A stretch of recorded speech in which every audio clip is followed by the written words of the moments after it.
Hi అండి, welcome to Anees kitchen.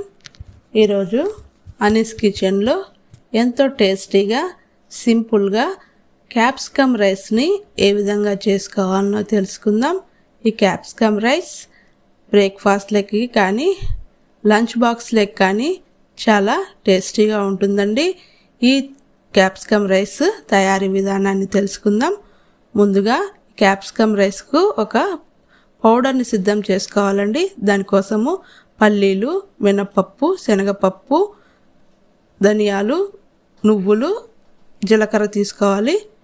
ఇప్పుడు ఒక ప్యాన్ తీసుకొని స్టవ్ ఆన్ చేసుకుందాం.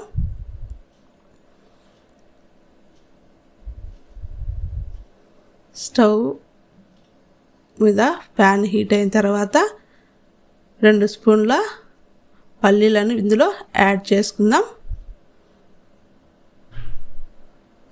ఈ పల్లీలన్నిటినీ ఒక 2 నిమిషాల పాటు బాగా వేపుకుందామండి.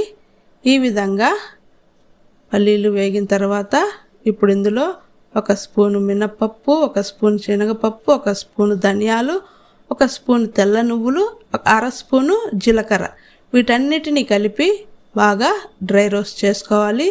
ఈ విధంగా 2 నిమిషాల పాటు ఈ దినుసులన్నీ మాడిపోకుండా చక్కగా పల్లీలు అన్నీ వేగేంత వరకు వేపుకొని చల్లార్చి పౌడర్ చేసుకొని పక్కన ఉంచుకుందాం. ఇప్పుడు స్టవ్ ఆన్ చేసుకొని ఒక కడాయి పెట్టుకుందాం. కడాయి హీట్ అయిన తర్వాత ఆయిల్ వేసుకోవాలండి.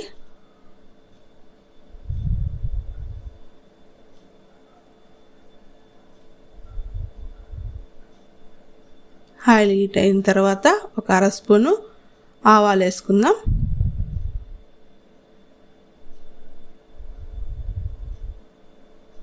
ఈ ఆవాలు వేగిన తర్వాత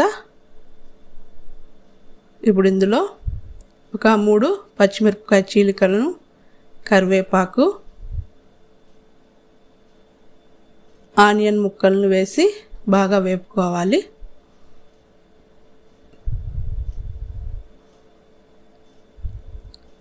ఈ విధంగా ఈ ఆనియన్, పచ్చిమిరపకాయలు వేగిన తర్వాత ఇప్పుడు ఇందులో క్యాప్సికమ్ ముక్కలు యాడ్ చేసుకుందాం. ముందుగా క్యాప్సికమ్స్ తీసుకొని క్లీన్ చేసుకొని ఈ విధంగా సన్నగా కట్ చేసుకోవాలండి. నేను ఇక్కడ ట్రై కలర్ క్యాప్సికమ్స్ తీసుకున్నాను, రెడ్, గ్రీను, ఎల్లో. ఒకవేళ మీ దగ్గర ఓన్లీ గ్రీన్ ఉంటే గ్రీన్ ఒకటైనా యూస్ చేసుకోవచ్చు. నేను ఇక్కడ ట్రై కలర్ క్యాప్సికమ్స్ తీసుకున్నాను. వీటన్నిటిని ఈ ఆయిల్లో వేసి బాగా వేపుకోవాలి. ఒక 2 నిమిషాల పాటు క్యాప్సికమ్ ముక్కలు మగ్గేంత వరకు వీటన్నిటిని బాగా వేపుకోవాలండి.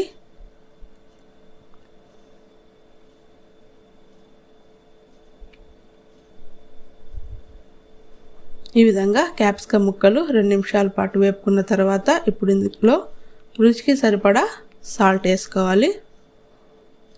అదేవిధంగా రుచికి సరిపడా కారం,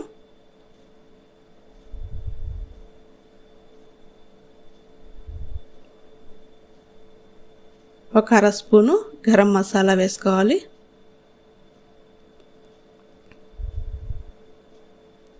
ఒక 1/2 స్పూను పసుపు పొడి,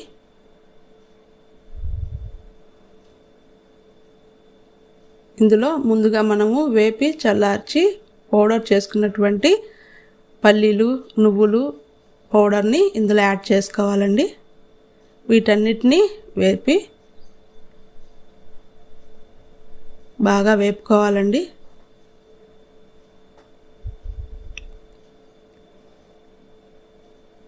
ఈ విధంగా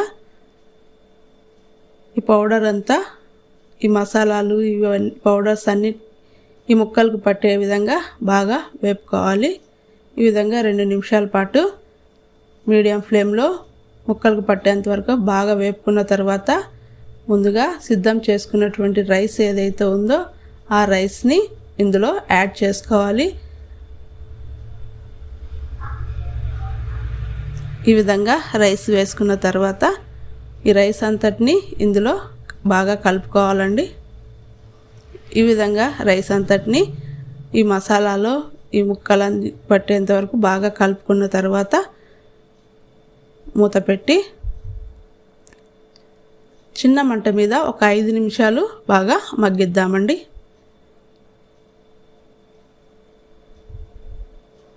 ఈ విధంగా 5 నిమిషాల తర్వాత మూత తీసి మరోసారి ఈ రైస్ని అంతటిని బాగా కలుపుకుందాం.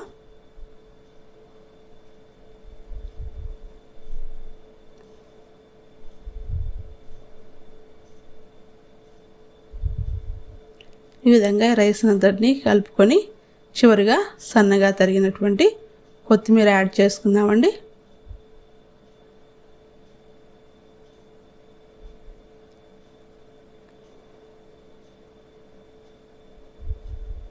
ఈ విధంగా కొత్తిమీర యాడ్ చేసుకొని మరోసారి ఈ కొత్తిమీర అంతటిని ఈ రైస్లోకి బాగా కలుపుకుందామండి.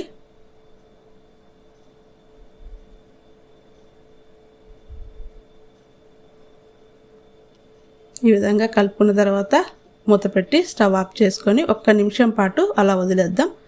1 నిమిషం తర్వాత మూత తీసుకొని ఒక సర్వింగ్ బౌల్లో సర్వ్ చేసుకుంటే ఎంతో టేస్టీగా, సింపుల్గా, ఈజీగా క్యాప్సికమ్ రైస్ రెడీ అయిపోయిందండి.